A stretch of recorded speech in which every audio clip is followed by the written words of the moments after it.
je suis allé me faire tatouer.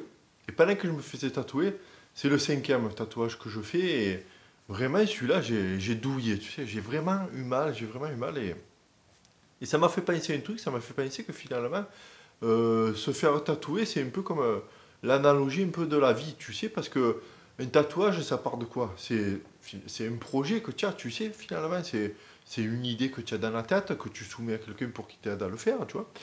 Et cette idée, donc, tu l'as construit, au plus profond de toi, tu l'as construit, et finalement, après, tu te lances dans le fait de te faire tatouer. Et c'est un peu comme si tu te lançais dans un projet que tu avais dans la vie. Tu vois, donc ça part que, du coup, tu fais le dessin, tu vois.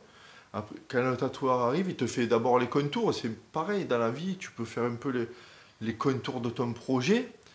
Et après, tu le remplis, tu remplis. Moi, je te le montre vite fait. Il n'est pas encore bien cicatrisé, mais regarde.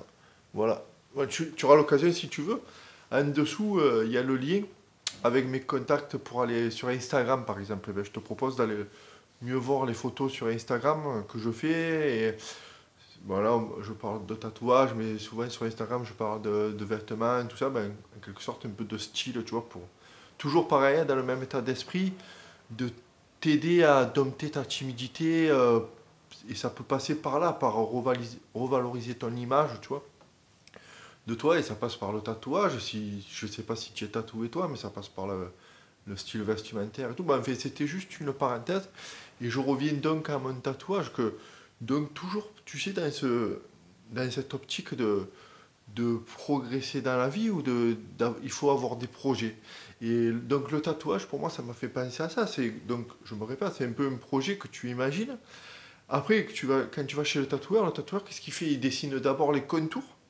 Les contours du tatouage, c'est un peu les contours de ton projet, de comment arriver à atteindre le but que tu t'es fixé, tu vois. Et après, tu passes vraiment à l'action. Et là, c'est le remplissage. Le remplissage, il faut vraiment charbonner. Et c'est là, finalement, comme pour le tatouage, c'est là où ça fait le plus mal. Et dans la vie, quand tu veux, quand tu as un but, quand tu as un objectif, le plus dur, c'est quoi? C'est de se mettre à l'action. Et c'est là où ça fait le plus mal. Et hier, ben, tatoué, et j'ai dit, oh, mais tellement j'avais mal à un moment donné. C'était la première fois que ça m'arrivait, mais tellement j'avais mal. J'ai presque failli dire, écoute, on en reste là, j'ai trop mal.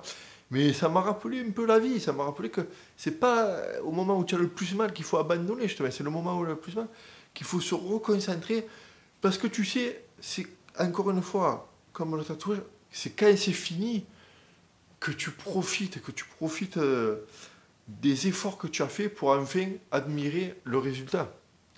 Et quand le tatouage a été fini, quand la tatouage m'a fini, j'ai pu enfin admirer mon tatouage au miroir. Et c'est là que j'étais satisfait. J'étais satisfait finalement d'avoir souffert, c'est vrai, tout un après-midi. Mais pour au final un résultat qui est fabuleux, que j'adore, tu vois.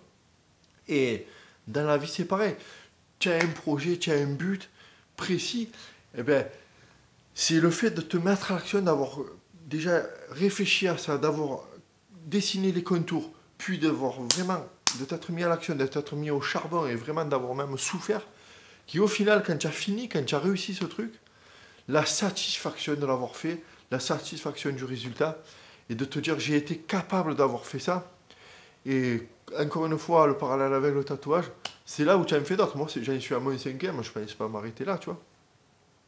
Et du coup, tu as vu que, bon, tu as souffert, mais tu as vu que le résultat en valait vraiment la chandelle. Donc, c'est là où tu es OK pour repartir sur une nouvelle aventure, repartir sur un nouveau projet. Et c'est là où tu es capable d'enfin prendre le taureau par les cornes et de dire, bon, j'ai été capable de faire un truc, maintenant je peux faire autre chose et je peux faire peut-être quelque chose d'encore plus fort, d'encore plus grand, tu vois. Et tout ça, c'est toujours pareil, ça nous sort, nous, de notre zone de confort. Et ça nous montre qu'on est capable de le faire. Et ça nous rend donc, euh, au fond de nous, ça communique le message, tu vois, à notre état d'esprit, à notre subconscient, qu'on est capable donc de faire des choses difficiles, qui nous paraissaient difficiles et qui finalement, à force de les faire, ben, on s'acclimate de plus en plus. Le fait est de pouvoir aller à l'encontre des gens, aller parler sur une scène. Peut-être tu peux parler, un jour tu pourras parler sur une scène à 200 personnes. pour l'instant, tu peux commencer par avoir le projet d'écrire, je sais pas, une rédaction que tu peux, ou un projet que tu as à ton boulot, tu vois. Donc, pense à ça, au tatouage, que chaque projet peut te mener vers un autre, et ensuite vers un autre, vers un autre. Le truc, c'est de savoir pas abandonner au moment le plus difficile. Le plus dur, c'est ça, finalement. C'est de pas abandonner le moment le plus difficile. Et pour ça, ben, il faut avoir un état d'esprit un peu de dire quoi qu'il arrive, je le fais, quoi qu'il arrive, j'irai jusqu'au bout. Et moi, si tu veux, ici, on peut parler de ça, on en parle de ça tous les jours, d'aller au plus profond de nos projets, de comment faire pour ne pas abandonner, tu vois. Je peux te donner plein de conseils, ça se passe en dessous, dans mes contacts privés. Là, c'est vraiment fait pour ceux qui sont prêts à passer à l'action et qui veulent vraiment trouver une inspiration profonde de comment arriver à passer à l'action. Et ça se passe en dessous dans mes contacts privés. Je t'envoie des mails et avec vraiment des plans d'action de comment faire pour rien lâcher. Voilà. Ici, on se retrouve donc nous tous les jours pour parler de ça, pour parler de, toujours pareil, des actions qui vont nous aider à dompter notre timidité, à donc du coup pouvoir enfin faire les projets, enfin aller au bout de nos projets, parce que souvent c'est souvent bien ça qui nous bloque, tu vois, c'est cette timidité de ne pas savoir ce qu'il peut y avoir derrière, de ne pas savoir comment faire dans les moments les plus difficiles. Voilà, ça se passe ici tous les jours. Je te propose de t'abonner. Si cette vidéo t'a plu, tu peux même me laisser un pouce bleu. Et nous, on se retrouve demain. Je te dis à demain.